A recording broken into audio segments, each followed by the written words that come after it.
उपदेश दे दिया और नाम रखा रामानुज दास। क्या रखा नाम? रामानुज नाम था उनका घर का।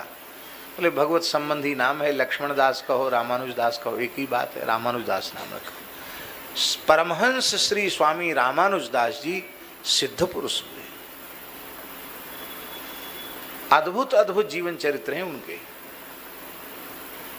हमारे पूज्य गुरुदेव पहाड़ी बाबा महाराज ने उनको अपने सिद्ध गुरु के रूप में स्वीकार किया। लंबे समय तक उनकी सन्निधि में महाराज जी रहे। परम विरक्त थे। अपने संपूर्ण जीवन में परमहंस रामानुज दास जी ने एक भी इंच भूमि कहीं खरीदी नहीं, अपने लिए एक पर्णकुटी तक नहीं बनाई। परम विरक्त भाव से विचरण किया। विलक्षण महापुरुष थे। आप कहेंगे बात आप क्यों सुना रहे हैं? हम इसलिए सुना रहे हैं कि तीव्र लगन हो तो पथ प्रदर्शक संत को, गुरु को खोजने नहीं जाना पड़ेगा, गुरुजी खोजते हुए चले आएंगे।